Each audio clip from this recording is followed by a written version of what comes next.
Can you believe what you have been seeing on CNN today, ladies and gentlemen? Can you believe it?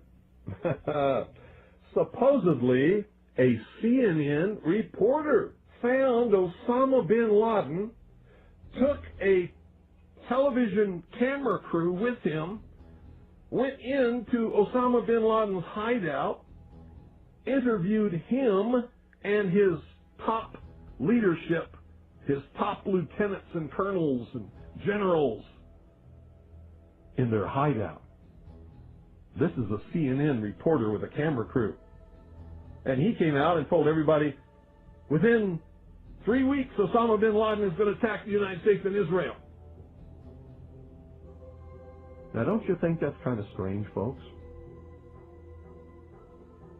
You see, because the largest intelligence apparatus in the world, with the biggest budget in the history of the world, has been looking for Osama bin Laden for years and years and years, and can't find him. A reporter from CNN and his little camera crew got in to Osama bin Laden's secret hideout and conducted an interview. If you don't believe me, tune into CNN. They're probably running it right now as I'm speaking. And if you believe it, you are one of the stupidest jerks that ever lived on the face of this earth. And whatever is going to happen that they're going to blame on Osama bin Laden, don't you even believe it.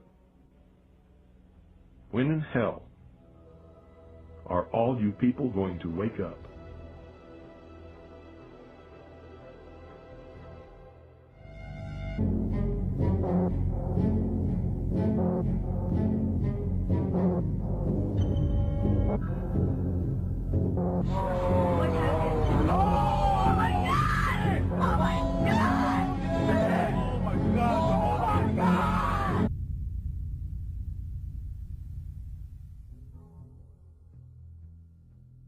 An examination of the building's steel beams and columns could have shown whether explosives had been used to slice them, but virtually all of the steel was removed before it could be properly investigated, then put on ships to Asia to be melted down.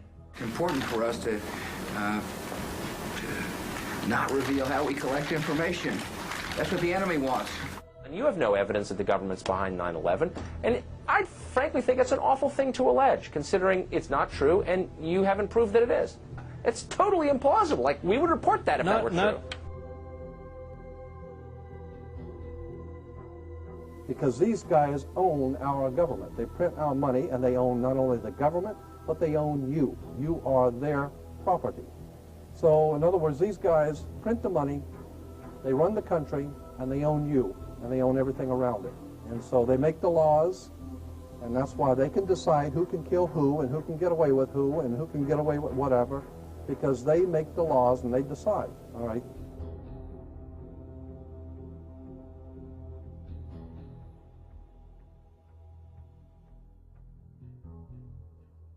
On that day, what did the president say to you? The president, in a very intimidating way, left us, me and my staff, with the clear indication that he wanted us to come back with the word that there was an Iraqi hand behind 9/11, because they had been planning to do something about Iraq from before the time they came into office. Did he ask about any other nations other than Iraq? No, not at all. It was Iraq, Saddam, find out, get back to me. And were his questions more about Iraq than about al-Qaeda? Absolutely, absolutely. He didn't ask me about al-Qaeda. And we said, but Iraq had nothing to do with this. And that didn't seem to make much difference.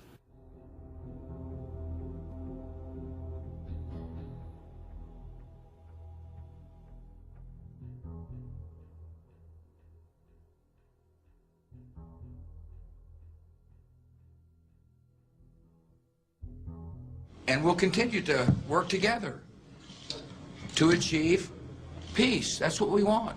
Freedom and peace. Look at the Council on Foreign Relations. Many members, in fact, the majority, never serve on the executive committees. They never go through any initiation of any kind. They are, in fact, the power base and are used to gain a consensus of opinion. The majority are not really members, but are made to feel as if they are. In reality, they are being used and are unwilling or unable to understand. They give allegiance to no particular nation, although they have used, on occasion, nationalism to further their causes. Their only concern is to gain greater economic and political power. The ultimate objective of the leaders of both groups is identical. They are determined to win for themselves undisputed control of the wealth, natural resources, and manpower of the entire planet. They intend to turn the world into their conception of a Luciferian totalitarian socialist state. The people who are running this country from behind the scenes do not care a thing about Americans or bloodshed anywhere. I think we're going to awaken one day to find out that we've all been too relaxed and entertained and watching television and being entertained with all the cares of life, never realizing what is going on in this country. In the secret, ladies and gentlemen, they are at least, very bare minimum, 50 to 100 years ahead, beyond what you can even imagine.